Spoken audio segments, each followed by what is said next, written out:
Welcome to this week's episode of the Process Podcast. You're listening to me, Paddy, and Ed. Hi, Ed. Hi, Paddy. How are you? Really good, thank you. How are you? Yeah, fantastic. Awesome. How's your day been? Day's been really good. I just came out of what have I done today? Nothing too. Oh no. Okay, let's start again, shall we? My day has been great. Started with some early morning programming. Another great PD session to close off what we've been focusing on for about 4 weeks now, I think it is, focusing on moment arms, resistance profiles, and we've been kind of doing a practical application, I guess like a workshop. So we've been putting the team into small teams, assigning a task, using different types of equipment, and the team had to essentially demonstrate and coach the rest of the group on how to hit a certain muscle group and how to calculate the moment arm of that exercise, and we talked about the resistance profile of that exercise. So that's really cool because throughout this process over the last 4 to 5 weeks, I've become a lot more confident in talking about all these concepts and teaching it, and I feel really confident in educating others about it now. And then I think today was just cool to see the team generally, like that as a whole, the understanding and awareness of all these things is just so much greater as to where we were 4 weeks ago, where it was just like, you know, jaws dropping and eyes open, being like, what the fuck are we talking about here? Now to see everyone applying it to their own training, applying it to their clients' training, and really being able to talk about the concepts with confidence was just a really cool way to end it. Because this is going to be our last PD for the next couple of weeks. I think a lot of people have got a bit of time off. I'll be taking the next couple of Wednesdays off as well. So that was cool. Some great clients, good training session with the team, and then so I've been working with our newest coach, Skulk. I sit down with him twice a week to do professional development, one-on-one stuff. And what we've been doing for pretty much all the sessions so far is, because he was already a coach at another gym, his level of strength and conditioning is already quite decent. But we're working through some just case studies with some of his clients that he has. So he has currently 3 individual clients. Obviously he takes part in team PDs that we do every Wednesday. But we're going through just individual case studies with some of his clients right now. And so that's been really fun, but we're kind of up to date on everything with his clients at the moment. So he'd asked me this morning if I could have a look at his shoulder. He's been having some kind of, I guess it's like a shoulder impingement would be the way you would describe it, for about 3 months, and can't seem to shake it. And so I had our 2 apprentices, Andrew and Karan, sit inside the session. We filmed the session, which we'll be sharing with the world on our educational platform, which we're going to create hopefully soon. And I basically took Scott through an assessment for his shoulder as if he was a client, and we got some really good findings from it. So it's always I just love doing that shit.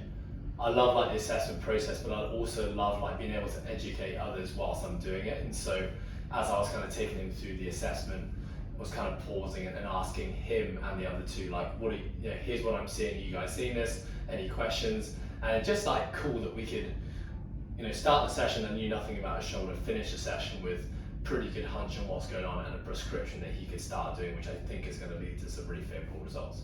Yeah, that's probably an area that I don't feel that confident with yet in terms of my coaching, and it's something that we did a couple sessions recently where we took one of our members, Maddie, through an assessment as a group and kind of analysed stuff, and I then took that and implemented that with a couple of clients that I wanted to reassess, and someone that I had onboarded recently, and yeah, just it's obviously a lot easier when there's like 8 of you there, or 10 of you there with lots of ideas and everyone's bouncing off each other. But I think when I feel confident with that, I'm going to feel very confident as a coach. Yeah, I think it's amazing that you can sit on this podcast and admit that, and I think that shows a lot of vulnerability and humility. So that's awesome you said that. But I think it is probably like one of the hardest things to do as a coach, like to individually prescribe, or not necessarily diagnose, but be able to look at an issue that even someone, so Skulk in this case is an educated coach who's been training for many years. He hasn't been able to find what's going on or fix it, and then to be able to come in and try to help that person. I think it takes you've got to have a lot of knowledge, you've got to have a lot of past experience, and then you just got to have what I was saying to Karan and Andrew as we reviewed it. So after the session, I always ask people in the educational session, give me one thing that you took away from today. And one of the biggest things was to be okay not knowing the answer from the start. And the way that assessment went was like, it was just a lot of trial and error. Okay, I'm seeing an asymmetry from one side to the other. Let's try and find out what's going on there. Let's try this exercise and see if that helps. No, that didn't help. Let's try this exercise and see if that helps. Now, when I'm trying these exercises, I'm relying on cogs are turning. Yeah, the cogs are turning, but I'm relying on past experiences and things I've learned in the past that might inform me as to why this thing is happening. And that's something you can't replicate. That's just experience and time in the game, I guess. But then I guess like the trial and error process, that's just like, number one, being okay to say to the client, I'm not really sure what the answer is here, so I'm just going to experiment, and let's just continue like test and retest and see if we see improvements. Yeah. And then even at the end, to give a prescription, but not to say like this is going to fix you. Like, I have a hunch that this is going to move the needle in the right direction. Let's give it a go and touch base in a week's time, and if it doesn't work, let's move on to the next thing. Very brief summary. What was it that you wanted to do? Just so listeners might go over their heads. No, I'll try to simplify. So there's three things that I took away from, three things that I think are contributing to. He basically got, on the front of his left shoulder, he gets pain, specifically when he's doing pressing work. So as his elbow passes his body, so he goes into a deep press, he gets pain there. That's good that he was just doing decline bench press. And dips, yeah, perfect. So I mean, essentially any pressing movement where he's pressing with his chest, so like horizontal pressing, dipping, or incline pressing, he gets kind of like quite a nasty anterior front of the shoulder pain. But he's also got, he feels like his left trap is always elevated. So he's basically, his shoulder's shrugged up on his left side. And he feels like on the inside of his scapula, on the back of his shoulder, he's had this like knot. And it started 3 months ago. And then the pain, it started with just a knot, which was a bit uncomfortable. Now it's translated to some front shoulder pain.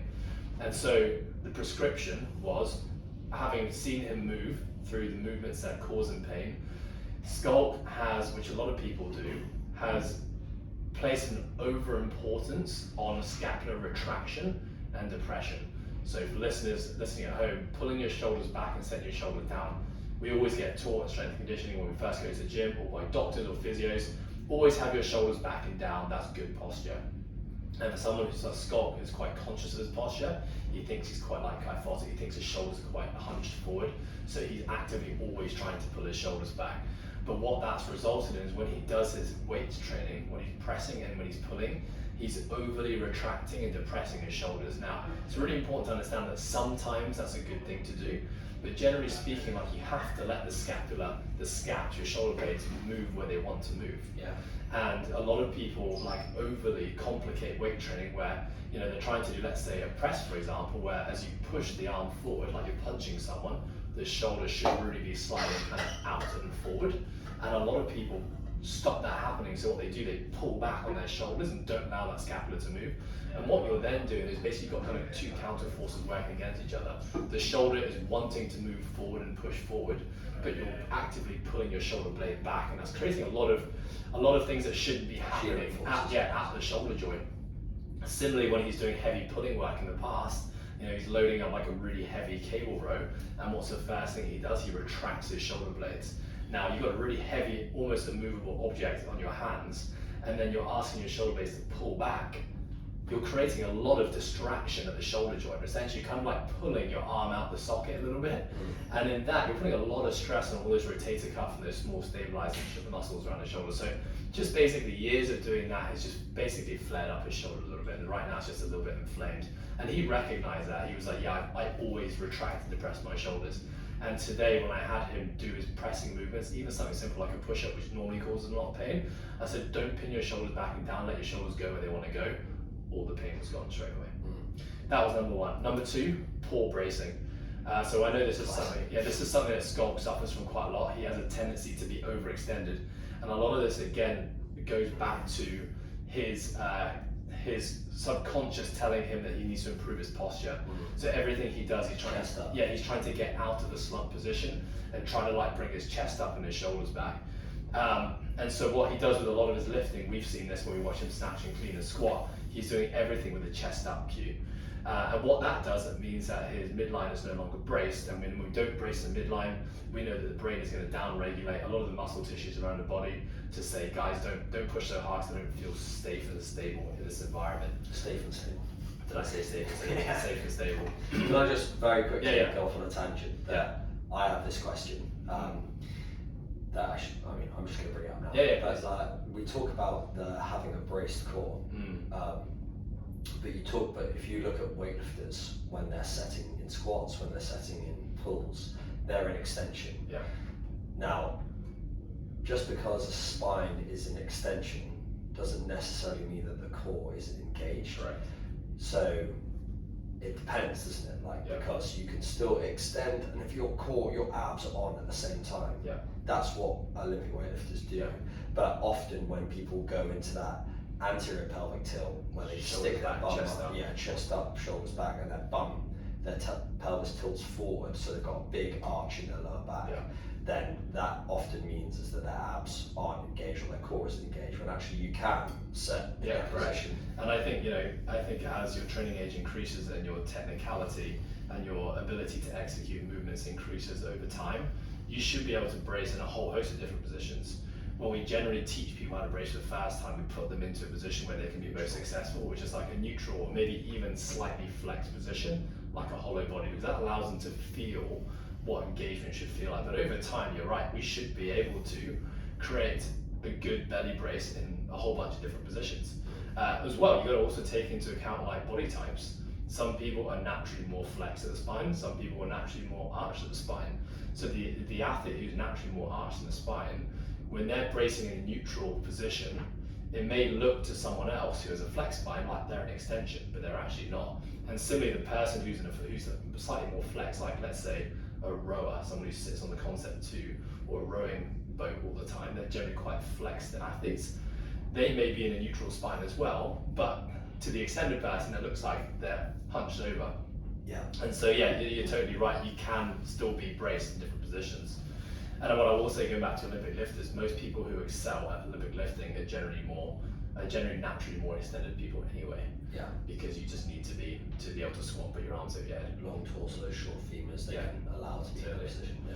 So the other big fault with Scott was that when he was doing all this pressing work, especially like you watch him do a dumbbell press on the bench, he had huge extension through his back. Not necessarily a bad thing, but you just know that there was no stability through his spine. And so as soon as he starts pressing any form of incline or a flat bench, he got shoulder pain. Now you think about something like a decline press, you're even more extended because that's just the position that the bench puts you in. He experiences a lot of pain when he does that as well. So as soon as I had him brace and actually lift his head off the bench slightly and kind of press his back into the bench a bit more and brace his midline a bit more, zero pain. So 2 faults. Number 1 was over retraction of scapula and depression of the scapula. Number 2, poor bracing. And then number 3, when I activated his serratus anterior, which is basically a protraction muscle, so it's a muscle, it kind of sits in our rib cage that allows us to protract the shoulder. When we activated that, we did some kind of that's basically pushing your shoulder forward as if you were finishing a punch. Yeah, exactly. We basically did some high to low cable flies, really emphasizing the protraction at the bottom of the squeeze. The more we activated his serratus, the less pain he had when he's pressed. Because of the serratus, activating the serratus in a fly like that, it was reminding his brain what it should be like to press. And so when he went into his pressing movement, he wasn't thinking about retracting and squeezing his shoulders anymore. The shoulders were moving where it should have moved. Yeah. And that took away a lot of his pain straight away. So the funny thing when you look at that, a lot of Skulk's issues and pain are coming from actually execution errors, not so much like imbalances or weakness. Yeah. And so I know just an actual serious injury, yeah. So if he just improves his execution and technique essentially when he presses, I know that will take away a lot of his pain. And he just needs to do a little bit of serratus and lower trap activation before he gets into his upper body work. And I honestly think he'll be fine. So his prescription I've given him is for the next 1 to 2 weeks, let's not do any pulling or pushing that's going to create pain, because he's been in a pain state for so long now, almost 3 months. And every time you get that little bite of pain, you just have to understand you're just creating a little bit more inflammation every time. And every time you create that little bit of inflammation, you're pushing back your recovery time a little bit more. So I said next 2 weeks, let's do our serratus activation, our lower trap activation. Let's not do anything that's going to create pain and just let that shoulder settle for a little bit, because he's been beating it up for about 3 months.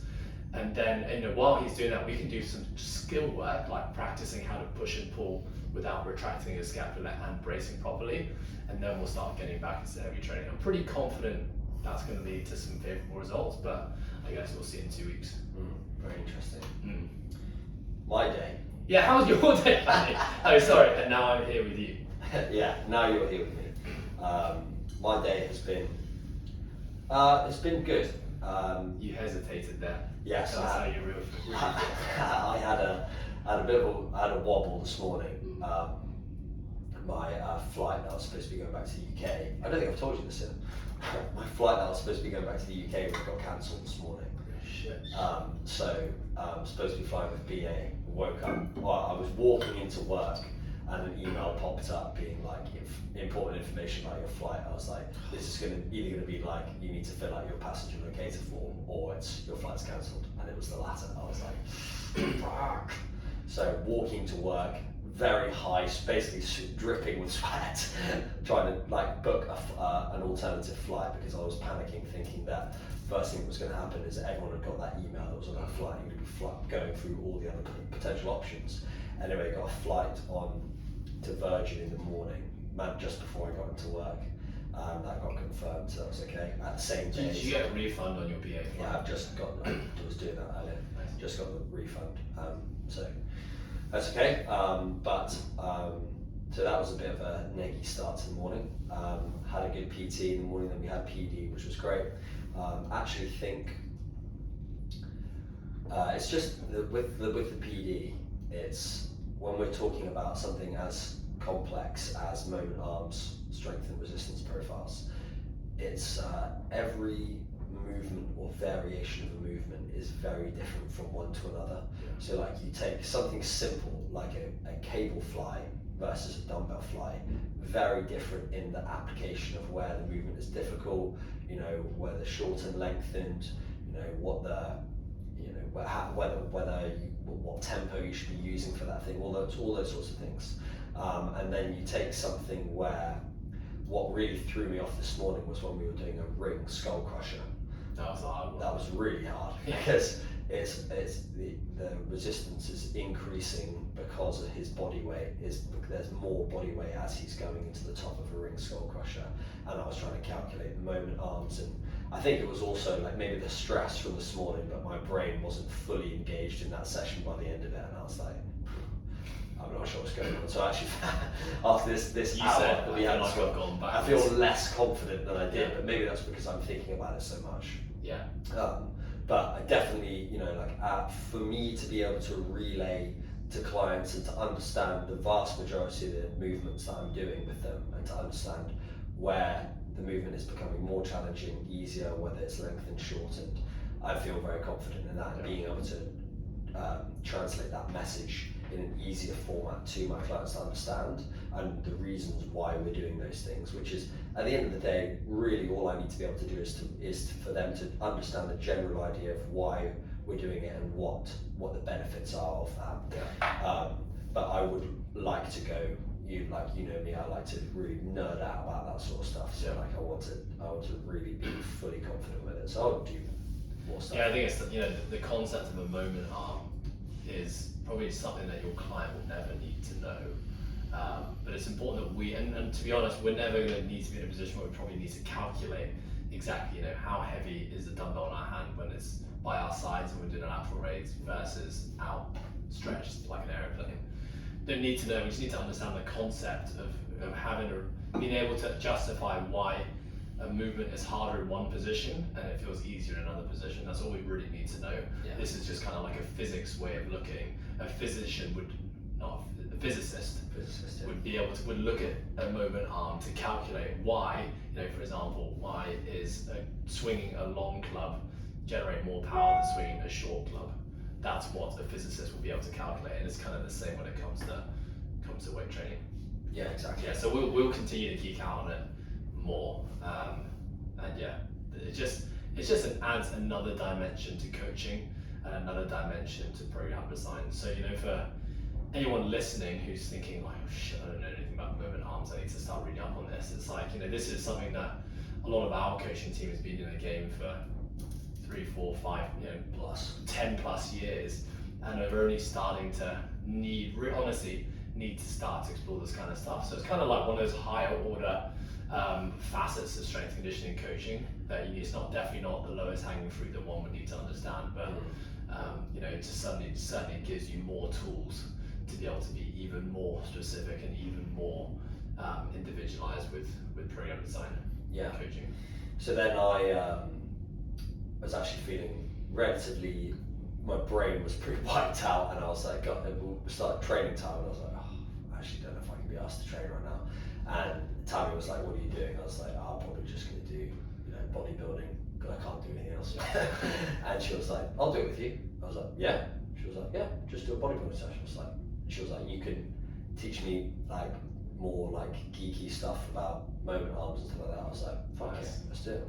So we came up with muscle groups we wanted to hit, talked about why we wanted to make the exercises harder, or why we wanted to make the exercises harder and easier. Had a really, really good sesh. Nice. So did some 1 1/4 leg extensions, which I hadn't actually done before, and that was really horrific on my VMO. And then did some dumbbell RDLs, which I felt no pain in my back during, which was awesome. I did some rear foot elevated, front foot elevated as well, split squats, glute focus, supersetted with some calf raises, more calves. And then did some lats, and I did single arm dumbbell, 3-point dumbbell rows, not locking out all the way to get more times the tension on the lat, and then sweeping the elbow back further. But I was also thinking about what we were talking about, the different portions of the lat, and trying to get the thoracic portion of the lat by thinking about sweeping across a little bit as I was coming up. So that was good, that mind muscle connection, I felt really good with that. And then we were doing that decline, high to low chest press. So good. That was like a really actually vicious pump, to the point where I thought like my pec might actually tear off the bone. And then we did anterior delts and rear delts. Nice. And then we sacked it. We weren't going to do arms, but could be asked. We had myself and yourself had a similar session on Monday. Yeah. Because the Live Perform Compete program is deloading this week, and I love on a deload week to just go full bodybuilding mode and just experiment and play. So we have a cable machine in our PT room. A dual cable machine. So our PT room is kind of like a 1 minute walk around the corner. So we don't normally use it for team training. So I think me and you were like, let's get into the PT room. I'm going to do that so much more when I come back. Like honestly, I was able to understand some of those moment arm things and where I need to feel the contraction in a lot of these movements so much better just by applying it myself. And this week, because I had a deload last week, because I finished my 8-week bodybuilding progressions and stuff, was feeling run down, so I ended up having a deload. And this week, because it's kind of like I'm in the doldrums, there isn't, if I am no point starting a new program. Exactly, and with the sporadic nature of my training at Christmas, I actually don't know how much training I'll get done, but I'm hoping to get some done. But rather than writing a program, I'm just going to go in and I'm just going to experiment and like mess around with machines, and I was basically doing that today. Nice. It was awesome, absolutely loved it. Yeah, it's fun. Great pump. And then had a couple of clients, which was really good, and now we're here. So yeah, very long-winded answer to how our days were. And that's the end of the podcast. Cheers, guys. So what we wanted to talk about today was our years in review. When this podcast comes out, it will be 27th of December. So last episode of 2021. Exactly. What will that be? Will that be 97? I think this will be, I think 94, 96 or 97, I think it's 97. Yeah. Gratitude was 95, and then we're doing, 97. So then, anyway, so it's perfectly timed really for us to be able to do a year review. So wanted to ask about these topics for you, each one, and then with each topic I'll kind of go into what I feel as well. Let's talk about training first. So year in review from training. How do you, looking back on how the last 12 months have been for you, what do you think? Well, I'm going to be honest and say that I haven't prepared for any of these, so these are going to be just off the cuff, kind of what I feel right now. Love it. That's what the people want. Training this year has probably been the best year of training I've had in the last 4 years. You mean in terms of injury? I think in terms of a lot of things, I think in terms of how my body feels, is I think often how I dictate the success of my training. Just 'cause I've had so many injuries in the past, and I've had constant flare-ups all the time. And I think back to 2020, which is the year where COVID kicked off, quite a stressful year. I probably had one of the worst years of training I've ever had. My body was just, there was just one thing after another. It was the knee to the shoulder, then I got my wrist issue, Klein-Box disease, a bunch of just different stuff. I felt like it was just never ending in 2020, and I couldn't string more than 4 weeks of solid training together. Even if I spent most of 2020 down like the bodybuilding route, to be honest, just trying to get healthy, trying to manage the things I could control, because there was so much outside of my control with the business and COVID and all those things, and going through probably some personal self-exploration and self spirituality, I guess. Last year it was a heavy year, but this year it was kind of like one of those years where everything kind of came together. I've learned to self-regulate even better. I've stepped up my recovery protocol, specifically like sleep and meditation. This has been the most I've slept, the best quality sleep I've ever had, the most meditating I've ever done, the most consistent I've probably been with nutrition on a whole. And I would say within specifically that, like the least amount of alcohol I've drank in a year relative to every other year of my life after 18. And just stress management. Like I made a lot of wholesale changes to my work and life schedule after COVID, which was all about creating a bit more free time and having a bit more balance in my life, really. You know, stressing less about work, focusing less on work, you know, carving out time in my weekly calendar to have me time to fill my cup by going out in nature and getting on the water. I've done more of all of that this year, and I think all of that has contributed to training being the best it's ever been. I think, you know, my within training as well, my goals are still very much like I'm fucking excited to do the CrossFit Open again. I'm always excited to do the CrossFit Open. I just love competition. I haven't done one in so long. And you know, my training this year as well has been a part of the Liverpool Compete program, whereas every other year I've had an individual coach. And so being a part of the community, trying and do my own programming essentially for the first time really in a very, very, very long time, probably 10 plus years, has also been really nice. Like I've learned more about the program, I've learned more about myself. I've got more confident with my own programming, seeing myself I've hit lifetime PRs this year, probably more lifetime PRs this year than I have in the last 4 or 5 years. And that has given me confidence as a coach as well to be able to program those things. So I think there's other things popping into my head now. We have more bodybuilding equipment in Coastal Fitness, so I've explored other avenues of training especially more within bodybuilding, more this year than ever before. We've got a leg extension machine, a hamstring curl machine, we've got a leg press, we've got a cable row and a pull down machine, and of course we've got another dual cable machine in the PT room. And I've done a lot of education recently through the N1 guys. I know we've talked about this quite a bit on the podcast, and that's opened my eyes to looking at things like biomechanics and bodybuilding a bit differently. So that has just, I think I have bulletproofed my body using those principles better than any other year. You know, not just relying on a barbell and dumbbell and bodyweight movements, but using cables, using bands in intelligent ways, using machines in ways and hitting muscles that I can't hit in any other way. My quads are stronger than ever before, and that's really helped my knee. My hamstrings are stronger than ever before. That's helped my knee. I've trained my calves more than ever before. That's also stabilized my knee. I've trained my lats way more effectively. Trained my pecs in lots of different angles, and all of that has bulletproofed my shoulders. And the knee and shoulders are the two areas I normally get the most amount of niggles. And I would say, people. Yeah, true. But especially for me, you know, I've had 3 operations on my knee. I've had 4 operations on my shoulders. Yeah. So because of all that, you know, like those are just generally speaking predisposed to probably be getting more flares and niggles. And I've had the least. I mean, touch wood. I don't think I've had a shoulder niggle all year.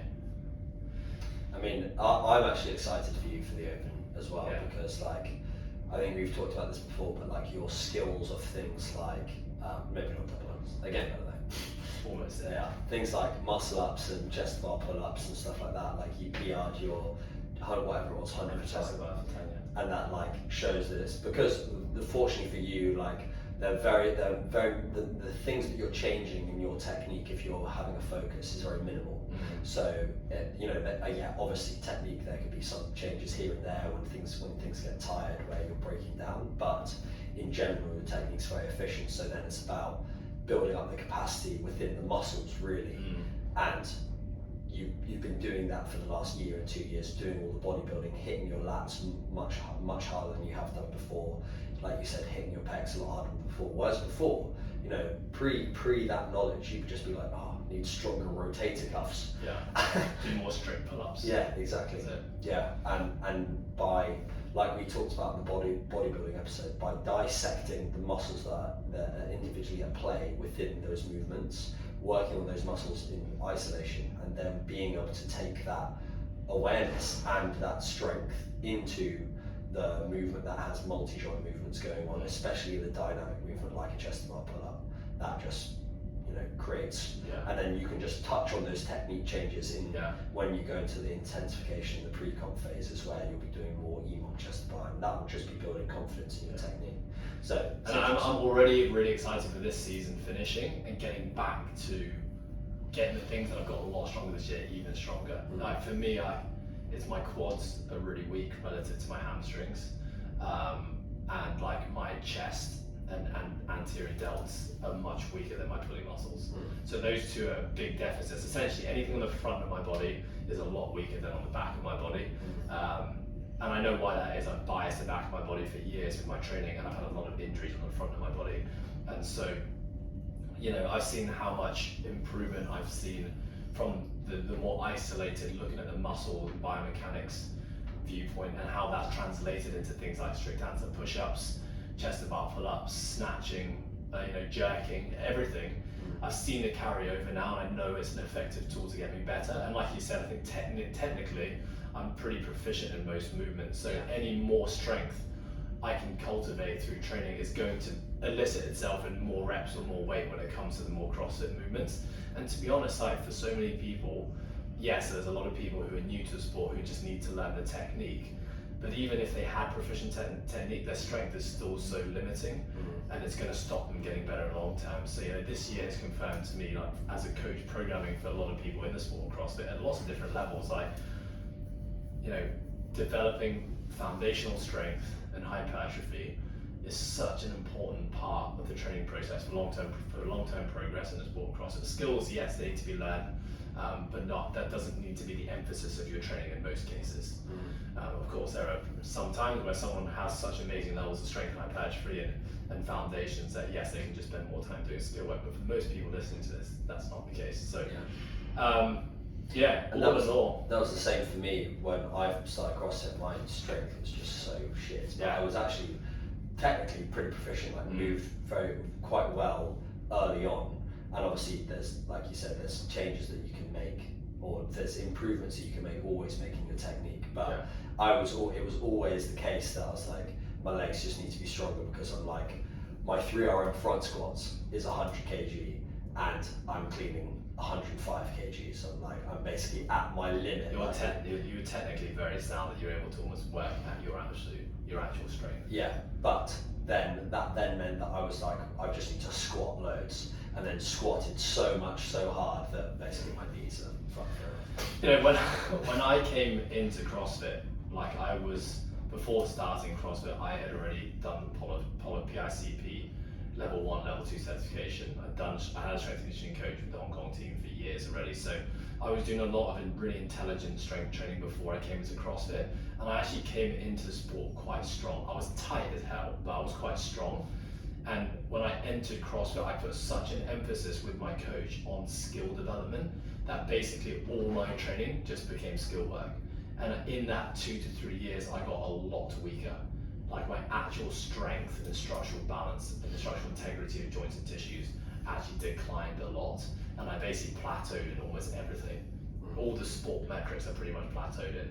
And so kind of this year, 8 years after starting, the last 2 years having put way more emphasis back into like bodybuilding and strength training, and now that's why I think now I'm busting out of those plateaus that with me for a really long time. How about your year? It's been a mixed bag for sure. I think I actually feel like in this year I've probably grown I've probably built more muscle than I ever have. And I feel that, I feel pretty big. Like it's difficult for everyone else around me to see because I arrived here 101 kilos, but that was like dirty bulk. I was a big boy, but I was a chunky boy. So like by Shake Shack. yeah, exactly.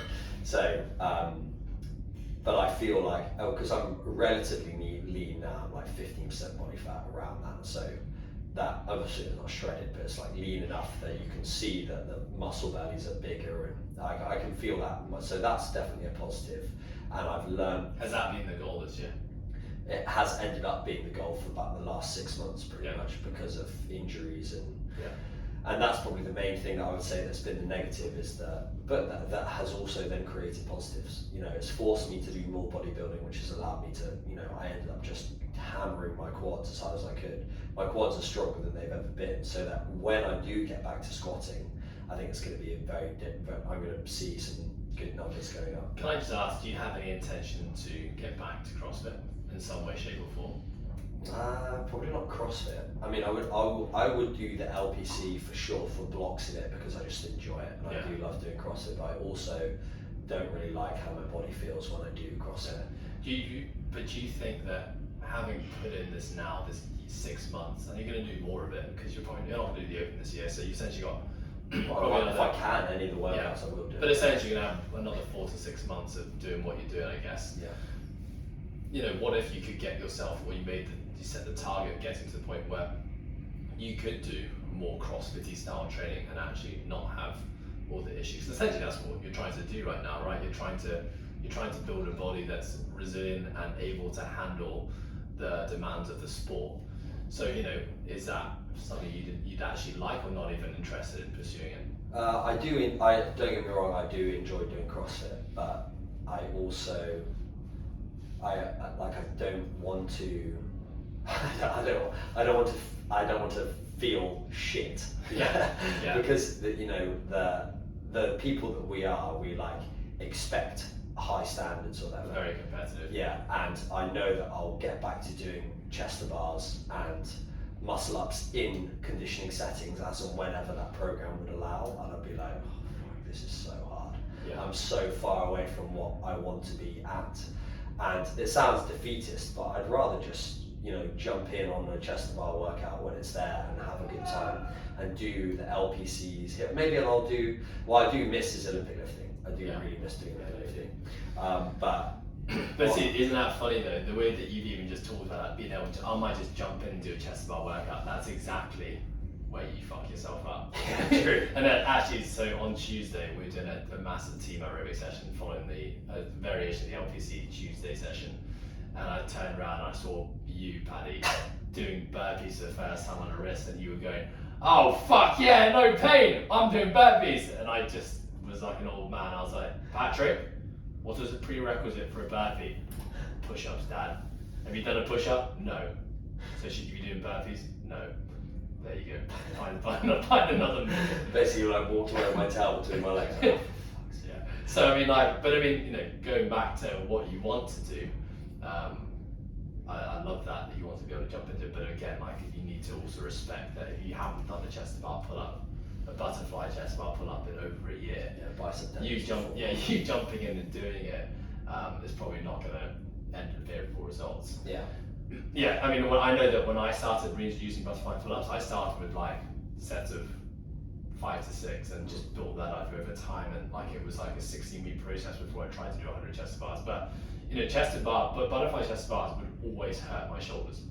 Like doing the first rep and then probably afterwards, I'd always get some pain. Like touch wood, I've been doing them every week more or less in this last, since we've introduced them back into the LPC program, and I've had no pain. Like genuinely. No pain. Yeah. Which is crazy. Yeah, that's good. Because I had 7 years of pain every time I do it. Yeah. And I know that's because my lats are so much stronger. I know that's because my technique and my positions have improved. But generally speaking, just because I'm stronger. Yeah. I think the main frustration for me has been my back injury, which is just not debilitating, but it's very humbling. Like you forget and you go pick up a 5 kg plate and you feel it and you're like, oh yeah, I've still got this back injury. So it's just trying to, understand where my tolerance is, and I'll do a little bit too much and then have to pull back, and then do a little bit too much and pull back. So I think over time it's just about understanding understanding what my flexion and extension tolerance is in my lower back, and then working within that range and slowly building up the tolerance. And saying that, I did 30 kg dumbbell RDLs, but I felt nothing, so that was good. And I feel like the movement pattern of the dumbbell RDLs got better for me. I was doing good mornings for the weeks previous to that. It was feeling okay, but then I think it was was doing back squats and they felt funky again. But yeah, it has allowed me to learn. Like, if I hadn't have had that back injury, my bracing awareness would have been so much less. And now I can preempt those back injuries with all of these clients in the gym, and my clients. It's like, you can see when someone hasn't braced properly when they go into a squat, and then you see their pelvis change or their lower back change, and you're like, breathe harder, breathe in, breathe in, breathe in, and they're like, oh, yeah, okay. Does it feel different? Yeah, it feels different. There's such a gift with injury as a coach. Yeah. I'm not wishing injury on any coach, but I certainly know, like, having all the injuries I've had been they've taught me such important lessons and given me so many amazing experiences that I know have allowed me to be a much better coach. Like, seeing Scott in his shoulder today, like, I know because I've had that same shoulder impingement before, almost exactly the same, quite a lot of times. So I had those experiences to fall back on. And if someone who doesn't, who's been fortunate enough, I should say, to not have injuries, is also unfortunate to not have the experiences which they can record on, as a coach. And I think it just comes back again to, like, what we talk about, which is like the importance of experience. Actually having gone through something is so much more important and is so much more powerful than just understanding the theory of something. Yeah. I think one other thing with my training that I've really loved is just being able to train with people. Yeah. I haven't done that for a lot since probably about 2017. I was training with a group of people at CrossFit Solent in Southampton, and that was fun. We were following comp training together. But again, I was riddled with injuries all the time. Like, my knees were just horrific. My shoulder was horrific. I was just training through it because I just loved training with a group of people. But yeah, to be able to come back into a gym environment with people and just train together, it's just so good. And I'll look over at everyone doing the LVC, and I'm like, oh. But I'm just like even today, like, I was just like, yes. I'll start getting a pump, or I'll start doing some cardio, and I'm like, we love this, don't we? And everyone's like, yep. And I'm just having a great time. I mean, like, yeah, I didn't add that to one of the biggest highlights of training this year, but following the LPC, I talked about how it helped me follow my programming. I learned a lot more, but doing it with the other coaches Monday to Friday, and then jumping in the Saturday test and doing it with our clients and our community has been, like, amazing. Yeah, so fun. It's been so good. Like, last year I tried to do it, but I was having to adjust training all the time, deload like every fucking 2 weeks. Just couldn't stick to the program because my internal environment wasn't primed to be doing anything hard last year. But now that I have things in check and, generally speaking, I'm in a really great place, it's been so much fun. Like, every day I'm training with a group, and, like, training is done and dusted more or less, 60 to 75 minutes most days. And it's just fun. It's so good. Okay, let's go a quick tangent. Did you set yourself a New Year's resolution last year? I was trying to think about this one. I don't think I actually set myself one. I can remember vividly the last time I set some strong New Year's resolutions. I was living in my 2 flats ago. I was living with Anne, and I woke up obscenely hungover on New Year's Day, like obscenely hungover,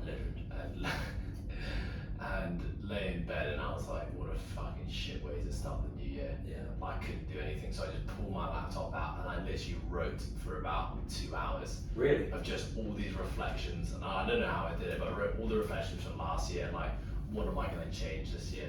And I sent it to my parents. A lot of it was business related, but I sent it to my parents on New Year's Day and said, I want you guys to be my accountability buddies. Here's what my goals are for this year. That's cool. Yeah, and I think that was actually honestly the last time I set a New Year's resolution. So that probably would have been 8 years ago.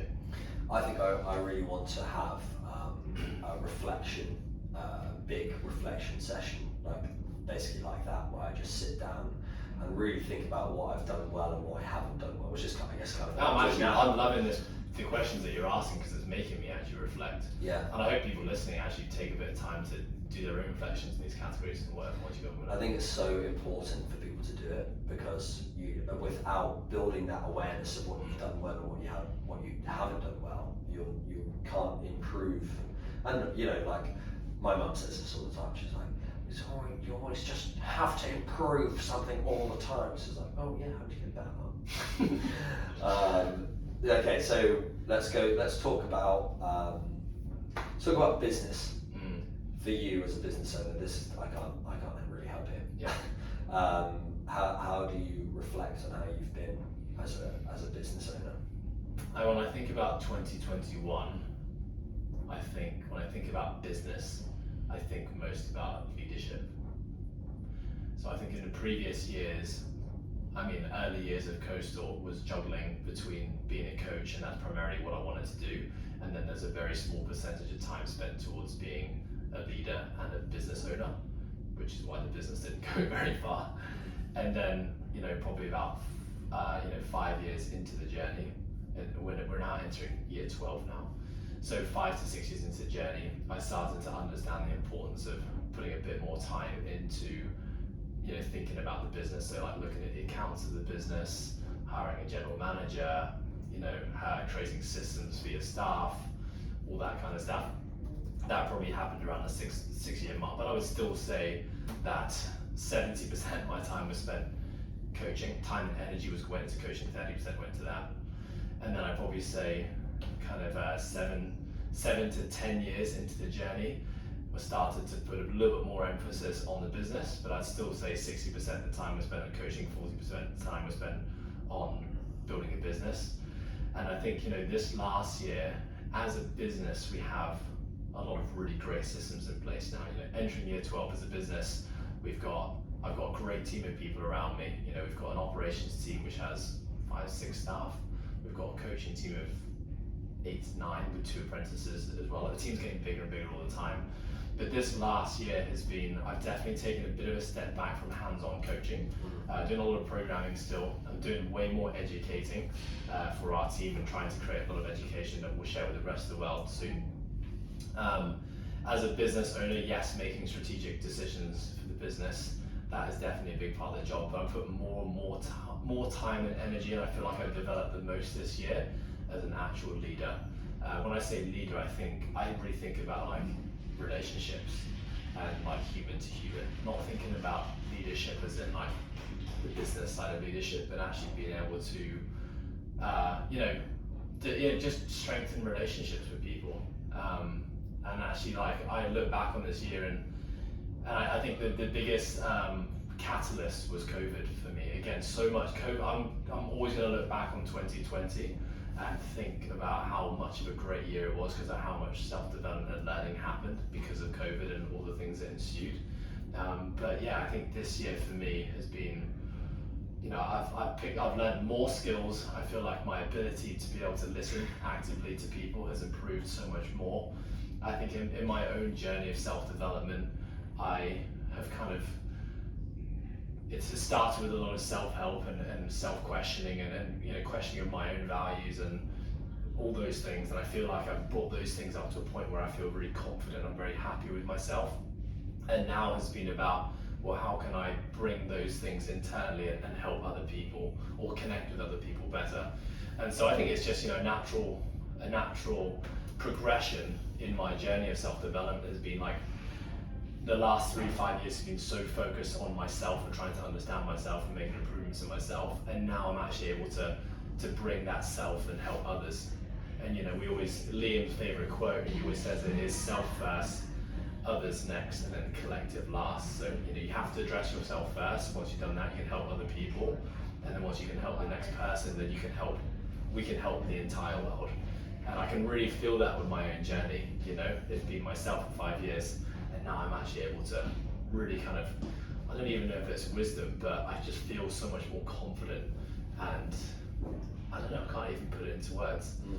I think from maybe this is from maybe this is my lack of awareness when I first arrived. Because everything was so new to me, it was an absolute whirlwind what was going on.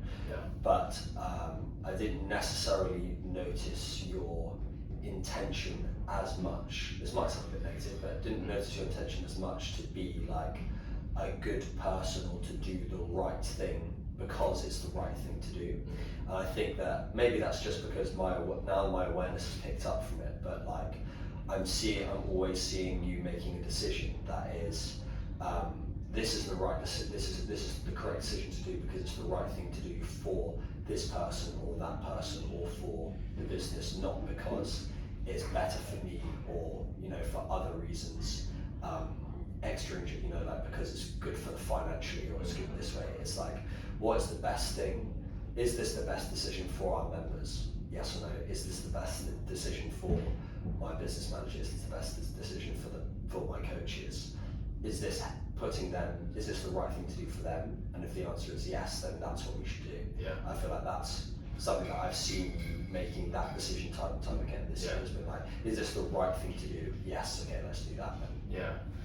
And I think as well, the more I've done it, the more awareness I've had, and I've been able to actually explain. I've had a lot more language that I've been able to use, to be able to explain the things I do and the ways I feel. Yeah. When you're kind of on an early journey of exploration, you often can't put into words what you're feeling and what you're experiencing and the decision you're making. But I think now, because I have such a strong sense of self, I can actually, and I'm thinking about this stuff all the time now, I'm able to get it across and explain it more. But I think, and hearing you say that, and thanks for sharing that, I've really this year put it's the human always comes first and the everything else comes next. Whereas I think in the past, naturally as a leader, you think about your business first, or you think about, the finances or the perception of what others might think, or reputation or following. Those things have had too much importance placed in them. And this year now, we've had some challenges for sure, even internally as a team, as a membership. It's always a human first, look after the person first, and often that will look after everything else anyway. Yeah. And so, but it's easier said than done when we have a great team of people, and every person that's been hired at Coastal, has gone through a pretty rigorous hiring process. That I know when for example, like yourself, when you step foot in Coastal, I have a lot of confidence that this is the right person I want here for the right reasons. And so, then I did my first day. And then you open your mouth, and I was like. No, and so because of that, when you have the right people around you, it means that you can be a little bit more tolerant and lenient when people maybe make mistakes or slip up or make not great decisions, because deep down that the person is the right person, and your values are aligned and you think about the same things in the same wavelengths. Whereas if perhaps you don't trust the person, or you're just not aligned, you probably have less leniency and less tolerance to be able to do those things. So, but yeah, relationships and humans. So we'll kind of go into that then. This is my next question, which is going to be our last one, which is going to be personal growth.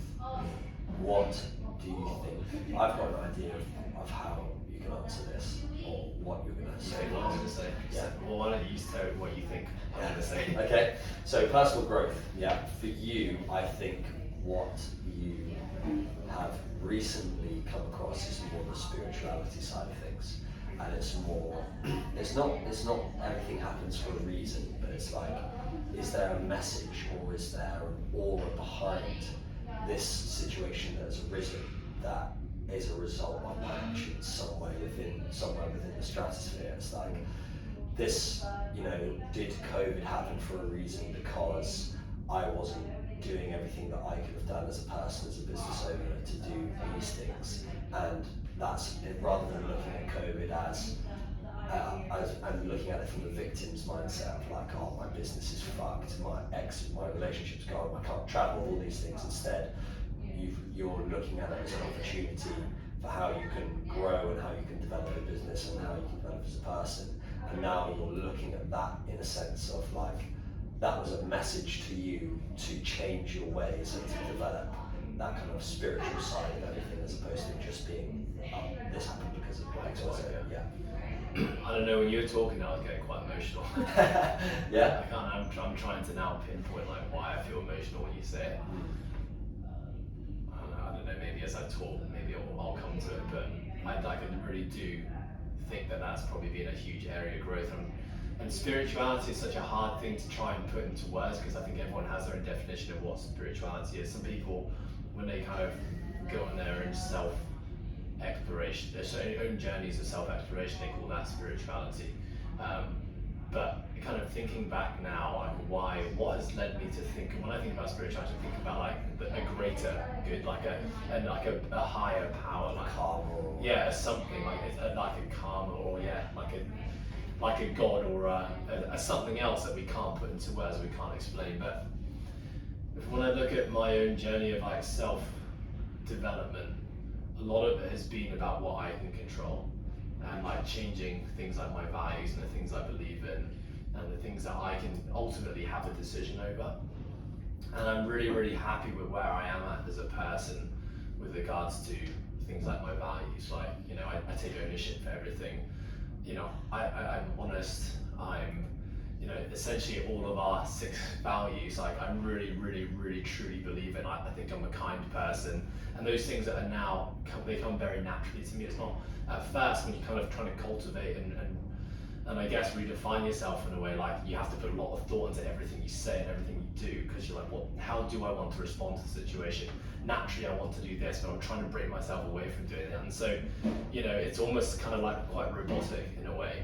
But, you know, 5 years into that journey, I don't even know how, I always say 5 years, I don't know how long it's been now, but like a lot of those things just come very naturally to me. And now it's kind of like when you know that you're taking layers to it. Yeah, you've now taken control of the things you can control. It's like, well, what else is there? And I think this is where now, like, I really do feel this strange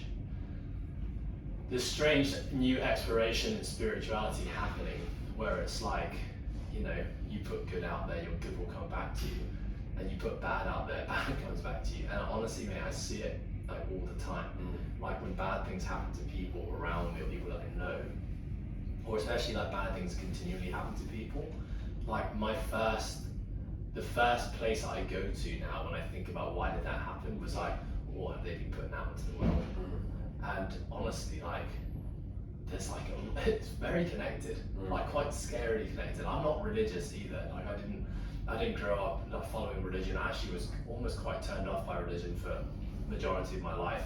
I'm not religious now, but like there is like the greater being, I think. And when I think about a lot of people, you see these stories, right, where people find religion and suddenly like these amazing things start happening.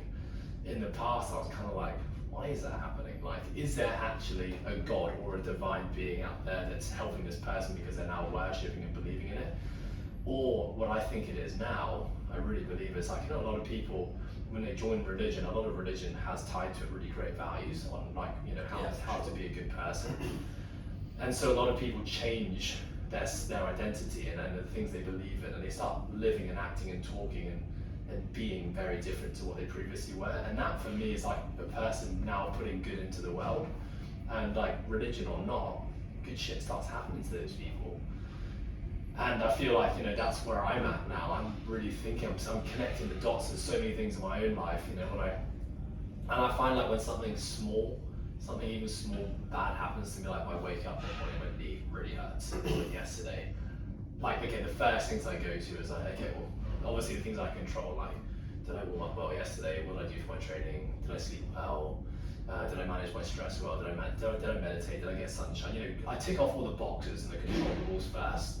And if I've more or less ticked everything and I've done the right thing and I've still got pain, the next thing I do, rather than just saying, it's just I'm having a bad day, I'm unlucky, I'm like, okay, take a good hard look at yourself. Like, what thoughts are you putting out there? What feelings are you feeling? Is there anything you're doing that you know you shouldn't be doing? And has that contributed to why your knee's in pain right now? And quite often I'll find something. That's something that I'll do at the time which I wouldn't think would be a bad thing, but I'll connect the dots and be like, okay, reminder, Ed, don't fucking do that anymore. You know? Yeah. It's weird. I've said this to you already, but I'm not there. And it doesn't resonate. It doesn't resonate with me at the moment. Obviously, I do believe in good karma, and if you're a good person, you put out good vibes come back to you. I do feel that, but I don't. Maybe I think if you're not in that state, it's hard for you to understand it. Yeah. and maybe I'll never understand it. I can't believe I'm even talking like saying And it sounds to so many people, that's going to sound so like cringy. For me, I can't resonate with that, and I don't know, maybe in years' time, and when I get to your age, I'll be thinking the same thing. Yeah. Or maybe I never will. I don't know. But yeah. For me, I think about that I still have a lot of work to do with those values, and you know, things like how I react to certain situations, and you know, the emotional response I have to certain things, or my instant reactions or whatever it is, I think can be improved for sure. So yeah, I definitely feel like those values of being kind or being a good human, like, and it being subconscious is still something that I need to get better at. I think for me, I think the vulnerability side is something I've kind of always had. I felt very comfortable with that, but I'm more comfortable with it now than I have been at the start of the year, which is good. I think really more than anything is the authenticity, and being confident in who I am as a person, and basically giving less fucks about what other people think, and accepting that I am who I am, this is my personality. If this doesn't align with you, then that's okay. Maybe we're not meant to be, right now at this stage in our lives, we're not meant to align together. And if you do like me for who I am as a person, and my personality traits and the things that I do and say, then great, let's connect. And I think that's the main thing that I've taken up this year. Yeah, nice. I think, you know, before the spirituality piece, you know, when you asked me the question, the two things I had in my head was number one, authenticity, number two, spirituality, which you picked up on. And the authenticity piece is something I think, you know, I think everyone in the team knows I talk about a lot, and I've talked about a lot more in this last year. And essentially, you just nailed it on the head. It's essentially knowing who you are and who you want to be, and accepting that, but also, you know, understanding that it's not for everyone. And you know, so many of us, and I look back at my formative years, so much of my life is spent trying to please other people and be liked by other people, and that pursuit pulls you out of being your authentic self, because you're just being someone else no matter who you're talking to. And you know, it's a hard topic. Like, a lot of people will hear the word authenticity and again, like, not be able to relate to it, because a lot of people don't know who their authentic self is yet. And for most of us, for some people, like, you know, you can be really fortunate, and like we learned about the other day, like, you can be raised in a great family who teach you really great values, that you grow up knowing who your authentic self is the entire way through, and therefore it's something you need to really work on. For others, and yourself and myself especially, for sure, it's something that, you know, we get brought up in an environment, perhaps we're not surrounded by authentic people, perhaps we see people pleasing happening around us, whether it's our parents or our peers, that those things contribute to, when we reach adulthood, we are essentially have been influenced by our environments. And the path I've had to take is work really hard by myself, trying to work out who I am and who I'm not. And you know, it's been a constant work, and I still sometimes catch myself out doing things or saying things which I question myself, think that's not really you, and like, get back to the things you really believe in, the person you really want to be. But for many people, they don't know who that authentic self is. And you know, for me, it's taken years of self-exploration, self-questioning, lots of awareness building, to now be in a place where I can confidently say, I think right now I actually am living authentically based on the person I want to be. And like, that's going to change for sure. As you know, if one day I get married and have children, like, that will be a different person, I'm sure, as I get older. And if my job changes, my career changes, that will change. Like, it will constantly change, but being able to constantly check in and know who you are authentically and live life authentically, that has been a massive one for me. But I also think that this has been the first year of my life, in 2021, having just turned 34, that I can genuinely say I know who like authentic Ed Haynes is. Yeah, that's awesome. I think if you've got this far listening to this episode, I think it's really important. We both think it's really important that you should sit down, whether that's speaking to someone else or whether that's writing down your thoughts. Looking back on how your year's been in different areas of your life, things that you think you've done well, things that you think you could improve on, and then maybe setting out some clear goals on how you think the best way is to do it, and then if not, finding someone that can help you with that. And I think as well, just if you're hearing that and thinking, okay, that's something I want to do, make sure you give yourself the time and space to decompress before you start it.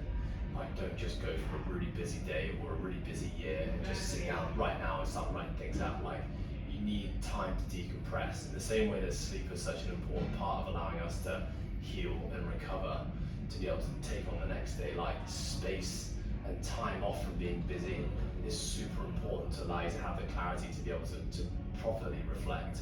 And so I know it's something that, you know, having us talked about this now, and like I've really enjoyed the questions that you put forward and loved the conversation. I'm not going to sit down to attempt to do this until I've taken a couple of days off from work and I've got nothing to do. And I feel like I'm in the right headspace to actually put some thought towards it. Yeah, agreed. Nice. Thanks, Ed. Thank you, Patrick. Thanks for listening, guys. Nice, mate. I fucking love that. Yeah, that was good. I wish we had more time. I'm late. Oh shit. Should I do it? I can do the intro afterwards. I'll do it at 6. You need your laptop now? Yeah. Your class? Yeah, I've got Sam. So. Okay, good. I'll back up. Thanks, buddy. That was really good. Leave a mic, will you? Yeah, alright. That can be the intro. Yeah, we could have had another hour of that. Yeah, no, that was fucking Yeah, good.